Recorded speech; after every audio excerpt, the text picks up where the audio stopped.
بسم اللہ الرحمن الرحیم۔ السلام علیکم۔ میرا نام محمد سمنان ہے اور سیرت النبی صلی اللہ علیہ وآلہ وسلم کی 19ویں قسط میں آپ سب لوگوں کو خوش آمدید کہتا ہوں۔ آج کی اس قسط میں ہم 3 بہت اہم ٹاپکس کے بارے میں ڈسکس کرنے والے ہیں۔ پہلا ٹاپک وہ کہ جب مدینے کے احبار یہودیوں نے آپ صلی اللہ علیہ وآلہ وسلم سے 3 سوالات پوچھے۔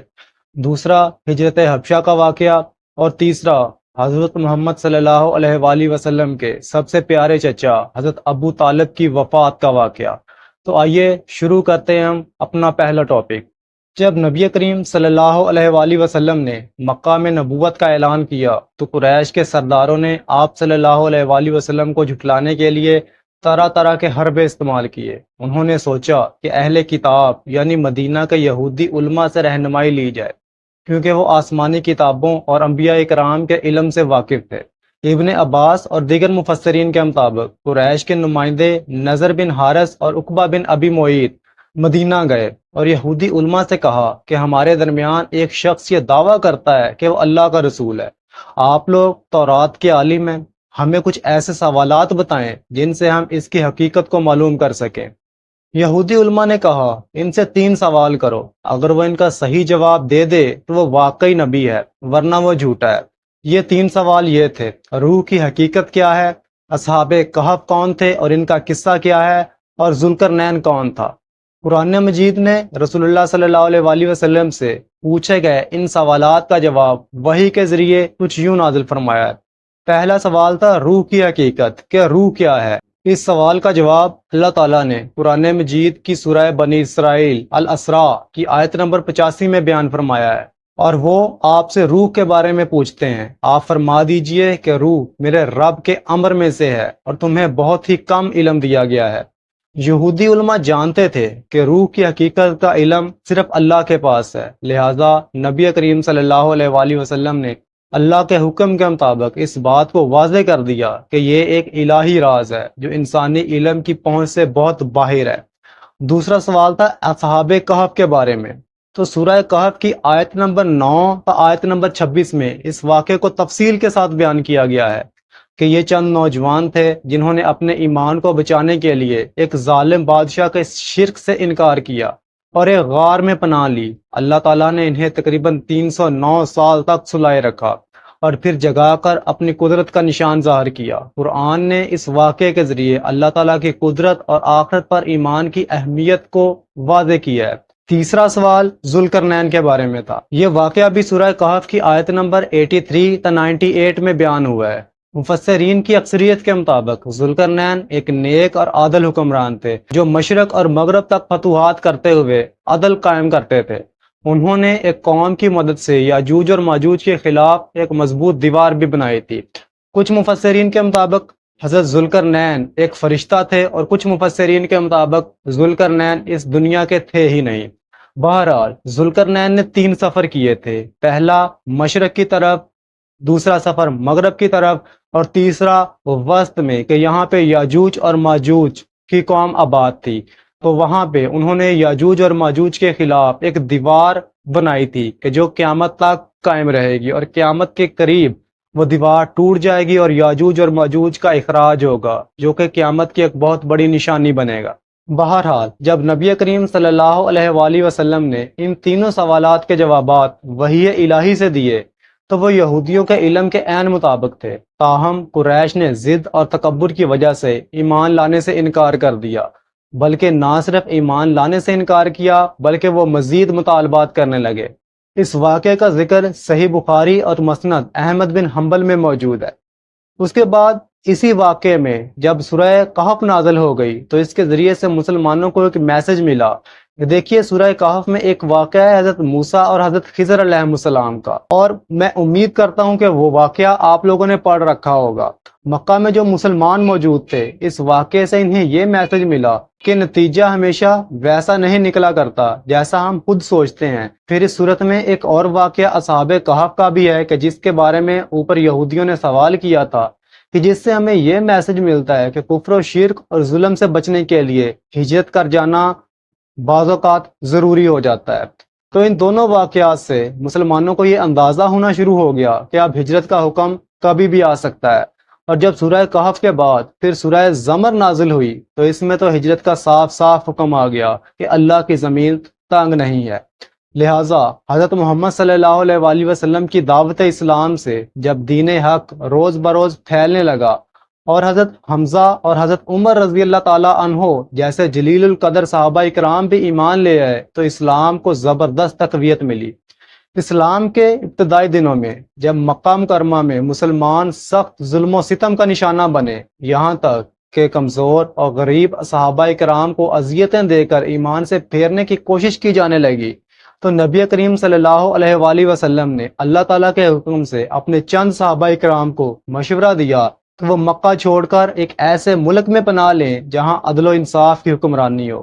آپ صلی اللہ علیہ وآلہ وسلم نے فرمایا، حبشہ کی طرف ہجرت کرو، وہاں ایک بادشاہ ہے جو کسی پر ظلم نہیں کرتا اور وہ ملک انصاف کا گہوارہ ہے۔ لہٰذا رجب کے مہینے اور 5 نبوی میں 11 مرد اور 4 خواتین حبشہ کی طرف روانہ ہوئیں۔ ان میں حضرت عثمان بن عفان رضی اللہ تعالیٰ عنہ اور رسول اللہ صلی اللہ علیہ وآلہ وسلم کی بیٹی حضرت رقیہ رضی اللہ تعالیٰ عنہا بھی شامل تھیں۔ وہاں حبشہ میں نجاشی نام کا ایک عیسائی بادشاہ حکومت کرتا تھا جو نیک فطرت اور انصاف پسند حکمران تھا۔ مسلمانوں کو وہاں سکون اور آزادی ملی۔ جب مسلمان ایتھوپیا چلے گئے اور نبی کریم صلی اللہ علیہ وآلہ وسلم چند لوگوں کے ساتھ مکہ میں رہ گئے تو اس وقت مکہ میں ایک بڑا ہی زبردست واقعہ پیش آیا تھا، اور میں چاہتا ہوں کہ جیسے جیسے آپ کو یہ واقعہ سناؤں ویسے ویسے اپنے دماغ میں آپ لوگ اس کو امیجن بھی کریں۔ نبی کریم صلی اللہ علیہ وآلہ وسلم پر سورہ نجم کا نزول ہوا۔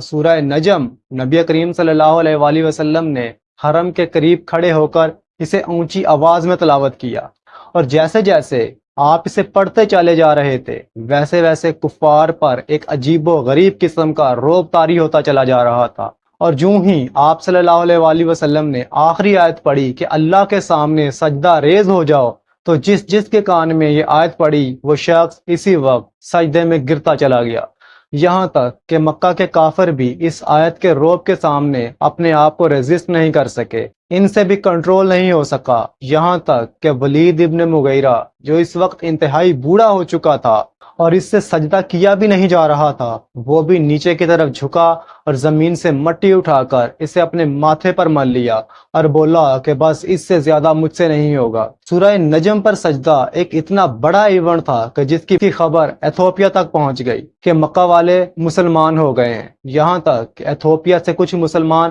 واپس مکہ آنے کے لیے بھی نکل کھڑے ہوئے۔ اللہ اکبر! یہ وہ وجہ تھی کہ جس پر عتیبہ نے نبی کریم صلی اللہ علیہ وآلہ وسلم کے گھر آ کر کہا تھا کہ میں سورہ نجم کا بھی انکار کرتا ہوں، اور یہ واقعہ میں نے آپ کو پچھلی اقساط کے اندر سنایا بھی ہے۔ اس کے بعد نبی کریم صلی اللہ علیہ وآلہ وسلم نے دعا کی تھی کہ اے اللہ اس پر اپنے کتوں میں سے کتا مسلط کر دے۔ اس واقعے کے بعد کفار مکہ کھل کر رسول اللہ صلی اللہ علیہ وآلہ وسلم کی مخالفت کرنے لگے۔ ایک تو یہ کہ انہیں اپنے کیے پر شرمندگی محسوس ہو رہی تھی کہ یہ ہم نے کیا کر دیا، ہم جس خدا کو مانتے نہیں ہیں اس کے سامنے سجدہ ریز ہو گئے، اور دوسرا یہ کہ چونکہ یہ خبر ایتھوپیا کے علاوہ پوری دنیا کے اندر پھیل چکی تھی، اور ایتھوپیا کے ساتھ تو ان کے ڈپلومیٹک ریلیشنز بھی خراب ہو گئے تھے کیونکہ وہاں کے بادشاہ نے مسلمانوں کو پناہ دے دی تھی۔ بہرحال یہ واقعہ جب حبشہ میں موجود مہاجر صحابہ تک پہنچا تو خبر کچھ اس طریقے سے پہنچی کہ مکہ والے سب کے سب اسلام لے آئے ہیں۔ یہ سن کر ان کے دل خوشی سے بھر گئے، وہ سمجھے کہ اب ظلم کا دور ختم ہو گیا ہے اور وطن واپس جانے کا وقت آ گیا ہے۔ چنانچہ ایک قافلہ مکہ کی طرف روانہ ہوا، مگر جب وہ مکہ کے قریب پہنچے تو حقیقت سامنے آئی کہ قریش نے اسلام قبول نہیں کیا، بلکہ اس سجدے کا سبب تو محض ایک لمحاتی اثر تھا کہ جو اللہ تعالیٰ کے کلام کی وجہ سے ان کے اوپر طاری ہو گیا تھا، اور وہ تو بدستور اسلام کے دشمن ہیں۔ واپس آنے والے کچھ لوگ چھپ کر مکہ میں داخل ہوئے اور اپنے قریبی رشتہ داروں کے گھر پناہ لے لی، مگر زیادہ تر کو کفار نے پکڑ لیا اور پہلے سے بھی زیادہ اذیتیں دینا شروع کر دی۔ حالات پہلے سے بھی زیادہ خراب ہو چکے تھے۔ اس سنگین صورتحال میں نبی کریم صلی اللہ علیہ وآلہ وسلم نے دوبارہ ہجرت کا مشورہ دیا۔ اس بار ہجرت کرنے والوں کی تعداد پہلے سے کہیں زیادہ تھی، تقریباً 83 مرد اور 18 خواتین۔ اس قافلے کی قیادت حضرت جعفر بن ابی طالب رضی اللہ تعالیٰ عنہ کر رہے تھے۔ وہ ایک طویل سفر کے بعد حبشہ پہنچے اور نجاشی کے دربار میں پناہ کی درخواست کی۔ اسی دوران حضرت ابو بکر صدیق رضی اللہ تعالیٰ عنہ بھی حبشہ کی طرف ہجرت کے ارادے سے مکہ سے نکلے، مگر ابھی مکہ سے 5 دن کی مسافت پر برق الغمات تک پہنچے تھے کہ قبیلہ کارا کا ایک سردار ابن الدغنا ملا۔ اس نے کہا کہ آپ تو عرب کے ایک انتہائی معزز انسان ہیں، آپ لوگوں کا اتنا خیال رکھتے ہیں، آپ پیاز ہیں، تو مکہ کے لوگ آپ کو کیوں نکال رہے ہیں؟ اس پر ابو بکر صدیق رضی اللہ تعالیٰ عنہ نے جواب دیا کہ میں نے اسلام قبول کر لیا ہے، جس کی وجہ سے مکہ کے لوگ مسلمانوں کے جانی دشمن ہو گئے ہیں، اس وجہ سے میں حبشہ کی طرف ہجرت کر رہا ہوں۔ تو اس موقع پر اس آدمی نے حضرت ابو بکر صدیق رضی اللہ تعالیٰ عنہ سے کہا کہ میں آپ کا ذمہ لیتا ہوں۔ تو اس طرح سے حضرت ابو بکر صدیق رضی اللہ تعالیٰ عنہ دوبارہ مکہ واپس آ گئے۔ جب قریش کو یہ خبر پہنچی کہ حبشہ کے اندر مسلمان آزادی اور آرام و سکون کے ساتھ زندگی بسر کر رہے ہیں، تو انہوں نے اپنے کچھ سردار، جن میں عمر بن العاص اور عبداللہ بن ابی ربیع شامل تھے، ان کو نجاشی کی خدمت میں بہت سے تحائف دے کر روانہ کیا۔ انہوں نے نجاشی کے دربار میں جا کر کہا کہ ہمارے ملک عرب سے کچھ نادان لوگ آپ کے ملک میں بھاگ آئے ہیں، اور وہ لوگ آپ کے دین کا بھی انکار کرتے ہیں اور ہمارے دین کے بھی منکر ہیں، لہٰذا آپ ان لوگوں کو ہمارے حوالے کر دیں۔ نجاشی نے ان کو حوالے کرنے سے انکار کر دیا، لیکن ان کے اصرار پر نجاشی نے کہا کہ نہیں، پہلے میں ان لوگوں سے دریافت کروں گا۔ لہٰذا نجاشی نے تمام مسلمانوں کو اپنے دربار میں بلوایا۔ تو اس وقت حضرت جعفر طیار رضی اللہ تعالیٰ عنہ بھی اس وفد کے اندر شامل تھے۔ نجاشی نے حضرت جعفر طیار رضی اللہ تعالیٰ عنہ سے پوچھا کہ یہ لوگ تو آپ کے بارے میں کچھ اس طریقے سے کہہ رہے ہیں۔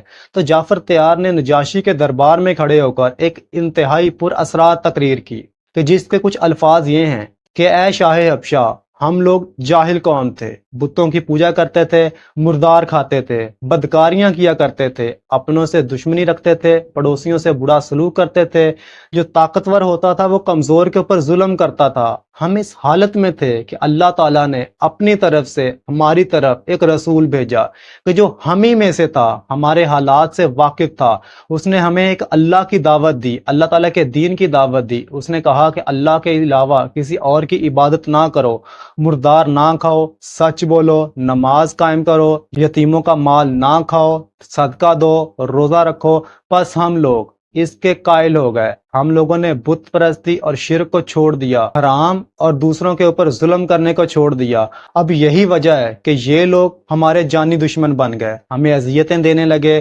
جب ہماری برداشت سے باہر ہو گیا تو ہم لوگ مکہ مکرمہ کو چھوڑ کر آپ کے ملک حبشہ میں آ گئے، اور اب ہمیں یقین ہے کہ آپ ہمیں اپنے ملک سے نہیں نکالیں گے اور ہم پر ظلم نہیں کریں گے۔ یہ تقریر سن کر نجاشی نے کہا کہ تمہارے پیغمبر پر جو کلام اترا ہے اس میں سے کچھ نہ ہو۔ حضرت جعفر طیار نے سورہ مریم کی چند آیات کی تلاوت کی۔ نجاشی یہ سن کر اتنا رویا کہ اس کی داڑھی آنسوؤں سے تر ہو گئی، اور اس کے ساتھ جو اس کے مشیر بیٹھے ہوئے تھے وہ بھی اس کو سن کر رونے لگے۔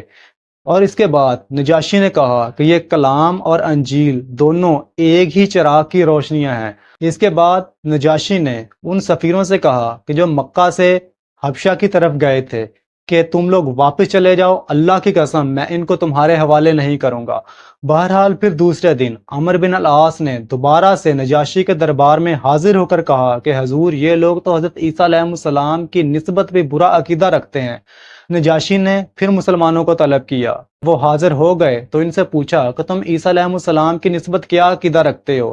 تو حضرت جعفر رضی اللہ تعالیٰ عنہ نے کہا کہ ہمارا یہ عقیدہ ہے کہ عیسیٰ علیہ السلام اللہ تعالیٰ کے بندے ہیں اور اللہ تعالیٰ کے ایک رسول ہیں۔ تو اس پر نجاشی نے کہا کہ اللہ کی قسم یہ الفاظ بالکل وہی ہیں جو انجیل کے اندر لکھے ہوئے ہیں کہ عیسیٰ علیہ السلام اللہ تعالیٰ کے بندے ہیں۔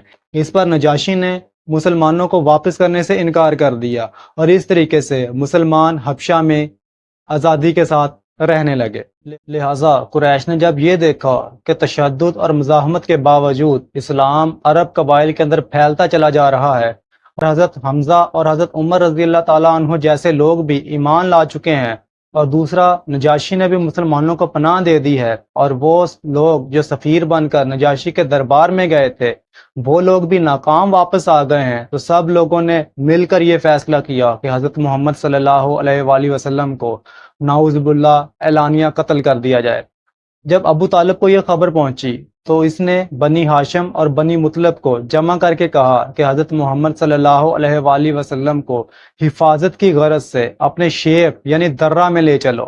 چنانچہ ایسا ہی کیا گیا۔ جب قریش کو معلوم ہوا کہ ہاشم و مطلب کی اولاد نے سوائے ابو لہب کے بغیر کسی امتیاز مذہب کے حضرت محمد صلی اللہ علیہ وآلہ وسلم کو اس طریقے سے اپنی پناہ میں لے لیا ہے، تو انہوں نے مقام محسب میں تو جو مکہ اور مینا کے درمیان میں ہے آپس میں یہ عہد کیا کہ ہاشم اور مطلب کی اولاد سے اس وقت تک لین دین کو ترک کر دیا جائے جب تک کہ وہ محمد صلی اللہ علیہ وآلہ وسلم کو قتل کے لیے ہمارے حوالے نہیں کر دیتے۔ انہوں نے مکہ میں ایک معاہدہ لکھا کہ آج کے بعد مرتے دم تک بنی ہاشم سے نہ تو کوئی چیز خریدی جائے گی اور نہ ہی کوئی چیز انہیں بیچی جائے گی، نہ تو ان کی لڑکیوں سے شادی ہوگی اور نہ ہی انہیں کوئی اپنا رشتہ دیا جائے گا، یہاں تک کہ ان سے کوئی بات بھی نہیں کرے گا۔ اور یہ معاہدہ ایک کپڑے کے اوپر لکھ کر خانہ کعبہ کے اندر لٹکا دیا گیا۔ بائی دا ویز، جس بندے نے یہ معاہدہ لکھا تھا منصور ابن اکرمہ، روایات سے پتہ چلتا ہے کہ کچھ عرصہ کے بعد اس کا ہاتھ شل ہو گیا تھا، یعنی جس ہاتھ سے اس نے لکھا تھا وہ ہاتھ بے جان ہو گیا تھا۔ اس کے آدھے جسم پر فالج کا بدترین اٹیک ہوا تھا۔ بائیکاٹ کے بعد 3 سال نبی کریم صلی اللہ علیہ وآلہ وسلم کے خاندان پر بہت مشکل گزرے۔ پورے بنو ہاشم کو مکہ کے قریب ایک گھاٹی میں جا کر رہنا پڑا۔ آپ نے شاید اس گھاٹی کا نام بھی سن رکھا ہوگا، شیب ابی طالب یعنی ابو طالب کی گھاٹی۔ 3 سال تک نبی کریم صلی اللہ علیہ وآلہ وسلم اور آپ کے فیملی ممبر وہیں رہتے رہے۔ بھوک، پیاس اور بیماری نے کئی افراد کی جان لے لی، کھانے پینے کے لیے کچھ بھی میسر نہیں تھا۔ ابن عباس بتاتے ہیں کہ بعض اوقات تو درختوں اور پودوں کی جڑیں کھا کر ہی گزارا کرنا پڑتا تھا، لیکن پھر بھی وہ لوگ نبی کریم صلی اللہ علیہ وآلہ وسلم کی حفاظت کرتے رہے۔ اس موقع پر حضرت ابو طالب نے آپ صلی اللہ علیہ وآلہ وسلم کی بہت زیادہ مدد کی۔ مثلا رات کو جب سونے کا وقت آتا تو ابو طالب نبی کریم صلی اللہ علیہ وآلہ وسلم کو کسی ایک جگہ سونے کا کہتے، لیکن آدھی رات کو آپ کو جگا کر آپ کی جگہ اپنے کسی اور بیٹے کو سلا دیتے اور آپ کو کسی اور جگہ سلا دیتے تاکہ سوتے میں بھی کوئی آپ پر اٹیک نہ کر سکے۔ پیچھے مکہ میں رہنے والے کچھ لوگ مانتے تھے کہ جو ہو رہا ہے وہ انتہائی ظلم اور زیادتی ہے، لیکن مجبور تھے، کیا کر سکتے تھے۔ مثلا خشام بن عمر، کبھی کبھار ان کا بہت دل دکھتا تھا اور رات کو اونٹوں پر کھانے پینے کا سامان رکھتے اور گھاٹی میں لے جا کر بنو ہاشم کے حوالے کر دیتے، لیکن ظاہر ہے کہ وہ کھانا بہت تھوڑا سا ہوا کرتا تھا۔ بہرحال 2 یا 3 سال تک پورا بنو ہاشم شیب ابی طالب میں رہتا رہا، یہاں تک کہ مکہ کے 5 سردار جو تھے تو کافر لیکن بنو ہاشم سے محبت اور ہمدردی رکھتے تھے، وہ اٹھ کھڑے ہوئے اور بولے کہ بس اب اس سے زیادہ ہم ان کے ساتھ یہ ناانصافی نہیں کر سکتے، بنو ہاشم کو واپس مکہ لے آؤ۔ ابو جہل اس پر بھی جھگڑنے لگا کہ کیا تم بھول گئے ہو کہ معاہدے میں کیا لکھا تھا کہ مرتے دم تک بنو ہاشم کا بائیکاٹ ہوگا۔ چیختا چلاتا کعبہ کے اندر گیا تاکہ وہاں سے معاہدہ اٹھا کر لا سکے، لیکن آگے جا کر پتا چلا کہ پورے کا پورا معاہدہ ہی دیمک نے چاٹ لیا ہے، کہ جس پر وہ چلاتا رہا۔ اور ایک اور روایت سے پتہ چلتا ہے کہ جب شیب ابی طالب کو 3 سال گزر گئے اور 3 سال تک آپ صلی اللہ علیہ وآلہ وسلم اور آپ کا خاندان اس گھاٹی کے اندر محصور رہا، تو ایک دن اللہ تعالیٰ نے جبرائیل کے ذریعے رسول اللہ صلی اللہ علیہ وآلہ وسلم کو خبر دی کہ پیارے حبیب، اس معاہدے کو دیمک نے کھا لیا ہے اور اس میں اللہ تعالیٰ کے نام کے سوا کچھ بھی باقی نہیں بچا۔ تو اگلے دن حضرت محمد صلی اللہ علیہ وآلہ وسلم نے یہ بات حضرت ابو طالب کو بتائی۔ ابو طالب قریش کے پاس گئے، قریش والوں کو جا کر بتایا کہ میرا بھتیجا حضرت محمد صلی اللہ علیہ وآلہ وسلم یہ کہہ رہے ہیں۔ تو قریش نے اس بات کو مذاق میں سمجھا اور ابو طالب سے کہنے لگے کہ بھلا یہ کیسے ہو سکتا ہے۔ تو ابو طالب نے اس پر فرمایا کہ تم لوگ جا کر کعبہ کے اندر اس لکھے ہوئے معاہدے کو دیکھو، اگر تو بات سچ ہوئی جو محمد صلی اللہ علیہ وآلہ وسلم نے کہی ہے تو تم بنی ہاشم سے قطع تعلقی کو ختم کر دو گے، اور اگر ایسا نہ ہوا تو میں حضرت محمد صلی اللہ علیہ وآلہ وسلم کو تمہارے حوالے کر دوں گا، تو جس طریقے سے چاہو تم ان کو قتل کر دینا۔ تو جب وہ لوگ کعبۃ اللہ کے اندر گئے اور دیکھا واقعی معاہدہ بالکل اسی حالت میں تھا کہ جس طریقے سے رسول اللہ صلی اللہ علیہ وآلہ وسلم نے بتایا تھا۔ اس پر 5 سردار حشام بن عمر، زبیر بن ابی امیہ، مطلم بن عدی، ابو الجنتری اور ابن الاسود کچھ کیلو کال کے بعد اس معاہدے کو چار کرنے پر متفق ہو گئے۔ اور آخر کار ابو الجنتری نے اس معاہدے کو پھاڑ دیا۔ باقی سب بجائے اس کے کہ وہ رسول اللہ صلی اللہ علیہ وآلہ وسلم کی حفاظت کا اعلان فرماتے، وہ آپ صلی اللہ علیہ وآلہ وسلم اور آپ کے ساتھیوں کے مزید خلاف ہو گئے۔ لیکن سچ تو یہ ہے کہ شیب ابی طالب سے واپسی کوئی بڑا ریلیف ثابت نہیں ہوئی، کیونکہ مکہ واپس آنے کے چند دن بعد ہی ابو طالب بیمار پڑ گئے۔ اور جب کفار نے دیکھا کہ ابو طالب کے بچنے کی امید کم ہے، تو ایک مرتبہ پھر تقریباً 25 آدمی مل کر ایک آخری کوشش کے لیے ابو طالب کے پاس گئے کہ آپ محمد کو کہیں کہ لا الہ الا اللہ کہنا چھوڑ دیں۔ اس دن ہوا کچھ یوں کہ 25 سردار مل کر حضرت ابو طالب کے پاس گئے۔ ابو طالب نے کسی کو بھیجا کہ جاؤ محمد کو بلا کر لاؤ، تو اسی دوران ابو جہل نے دیکھا کہ ابو طالب کے پاس ایک جگہ خالی ہے، تو اس کے دل میں آیا کہ کہیں ایسا نہ ہو کہ محمد اس خالی جگہ پر بیٹھ جائیں اور ابو طالب کے دل میں بھتیجے کی محبت جاگ جائے، لہٰذا چھلانگ ماری اور ابو طالب کے پاس جا کر بیٹھ گیا۔ جب نبی کریم صلی اللہ علیہ وآلہ وسلم وہاں پہنچے تو دیکھا کہ یہاں تو بیٹھنے کے لیے بھی جگہ نہیں ہے، تو ایک روایت کے مطابق آپ وہیں دروازے میں بیٹھ گئے۔ میرا گھر بار آپ صلی اللہ علیہ وآلہ وسلم پر قربان، دونوں جہاں آپ صلی اللہ علیہ وآلہ وسلم پر قربان۔ ابو طالب بولے کہ میرے بیٹے، یہ قوم کے سردار ہیں، یہاں اس لیے آئے ہیں کہ کچھ لے دے کر تمہارے ساتھ صلح کر لیں۔ تو نبی کریم صلی اللہ علیہ وآلہ وسلم نے فرمایا کہ چچا جان، یہ مجھے صرف ایک کلمہ دے دیں تو سارا عرب و عجم ان کا ہو جائے گا۔ اور ایک مرتبہ پھر سے شور و غل اٹھا اور 25 کے 25 سردار غصے میں چیختے چلاتے وہاں سے واپس چلے گئے۔ اور اس کے کچھ ہی دن بعد بلاخر چچا ابو طالب کی بھی وفات ہو گئی، اور ابو طالب کے بعد صرف ایک مہینہ کے اندر ہر موقع پر ساتھ دینے والی پیاری بیوی حضرت ختیجہ الکبریٰ رضی اللہ تعالیٰ عنہ کی بھی وفات ہو گئی۔ نبی کریم صلی اللہ علیہ وآلہ وسلم کی اعلان نبوت کو 10 سال گزر چکے تھے، اور سیرت نگاروں نے 10 نبوی کو عام الحزن یعنی غم کا سال قرار دیا ہے۔ لیکن کیا آپ واقعی جانتے ہیں کہ کیوں؟ میں آپ کو بتاتا ہوں کہ کیوں۔ محبت اور حفاظت کرنے والے چچا اور پیار کرنے والی بیوی کی وفات کا دکھ تو ایک طرف، لیکن ابو طالب کی وفات کے ساتھ قریش کو روکنے والی آخری رکاوٹ بھی ختم ہو گئی تھی۔ وہ لوگ نبی کریم صلی اللہ علیہ وآلہ وسلم سے بد کلامی پر اتر آئے تھے۔ حضرت عبداللہ بن جعفر رضی اللہ تعالیٰ عنہ بتاتے ہیں کہ ایک دن ایک ظالم اٹھا اور مٹھی بھر کر آپ صلی اللہ علیہ وآلہ وسلم پر مٹی پھینک دی۔ جب آپ صلی اللہ علیہ وآلہ وسلم گھر داخل ہوئے تو آپ کی چھوٹی پیاری بیٹی حضرت زینب رضی اللہ تعالیٰ عنہا ساتھ ساتھ روتی چلی جا رہی تھیں اور ساتھ ساتھ آپ کے اوپر سے مٹی صاف کرتی جا رہی تھیں۔ اور انہی دنوں ایک مرتبہ ابو طالب کو یاد کرتے ہوئے نبی کریم صلی اللہ علیہ وآلہ وسلم نے فرمایا تھا کہ چچا، آپ کے چلے جانا بہت جلدی محسوس ہونے لگا ہے۔ صرف 1 منٹ کے لیے تصور کریں کہ کیسے بی بی زینب روتے ہوئے آپ سے مٹی صاف کر رہی ہوں گی۔ اسی طریقے سے ایک روایت ہے حضرت سعید بن مسیب رضی اللہ تعالیٰ عنہ سے مروی کہ جب ابو طالب کی وفات کا وقت قریب آیا تو رسول اللہ صلی اللہ علیہ وآلہ وسلم ان کے پاس گئے۔ اس وقت ابو طالب کے پاس ابو جہل اور عبداللہ بن امی بھی موجود تھا، تو آپ صلی اللہ علیہ وآلہ وسلم نے فرمایا کہ اے میرے پیارے چچا، صرف ایک کلمہ لا الہ الا اللہ کہہ دیں تو میں اللہ کے ہاں اس کی وجہ سے آپ کی بخشش کے لیے عرض کروں گا۔ تو ابو جہل اور عبداللہ بن امی نے کہا کہ ابو طالب، تم اپنے دادا عبد المطلب کے دین سے پھر جاؤ گے؟ رسول اللہ صلی اللہ علیہ وآلہ وسلم بار بار ان سے یہی کہتے رہے کہ صرف یہی کلمہ صرف ایک دفعہ پڑھ لیں، اور یہ دونوں بھی اپنی بات ان کے سامنے بار بار دہراتے رہے کہ کیا تم عبد المطلب کے مذہب سے پھر جاؤ گے؟ حتیٰ کہ ابو طالب نے ان سے جو آخری بات کہی وہ یہ تھی کہ میں عبد المطلب کے دین پر ہی مرتا ہوں۔ تو رسول اللہ صلی اللہ علیہ وآلہ وسلم نے فرمایا کہ میں اس کے لیے اس وقت تک استغفار کرتا رہوں گا جب تک مجھے روکا نہ جائے۔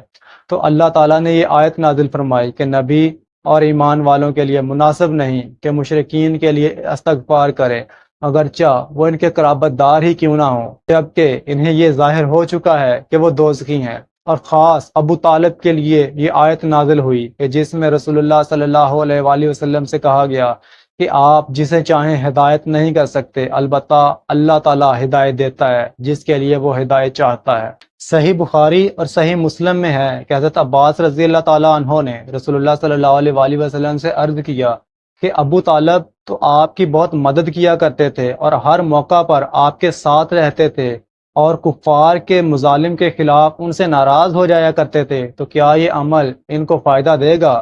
تو آپ صلی اللہ علیہ وآلہ وسلم نے فرمایا تھا کہ ہاں، میں نے اسے سر تا پاں بڑی آگ میں پایا ہے، بس اس کو نکال کر تھوڑی سی آگ میں کر دیا، جو آگ اس کے ٹخنوں تک پہنچتی ہے۔ یہ تو عذاب قبر میں تخفیف ہے، قیامت کو بھی اس کی یہی حالت ہوگی۔ چنانچہ ابو سعید خدری رضی اللہ تعالیٰ عنہ سے روایت ہے کہ ابو طالب کا ذکر آیا تو رسول اللہ صلی اللہ علیہ وآلہ وسلم نے فرمایا، مجھے امید ہے کہ قیامت کو میری شفاعت اسے فائدہ دے گی، بس اس کو تھوڑی سی آگ میں کر دیا جائے گا، اس کے ٹخنوں تک پہنچے گی، جس سے ان کا دماغ جوش کھائے گا۔ اور کہا جاتا ہے کہ سب سے کم عذاب جو جہنم میں کسی کو دیا جائے گا وہ حضرت ابو طالب کو دیا جائے گا۔ بعض علماء اکرام کچھ احادیث اور قرآن مجید کی کچھ آیات کی روشنی میں حضرت ابو طالب رضی اللہ تعالیٰ عنہ کا ایمان ثابت کرنے کی کوشش کرتے ہیں۔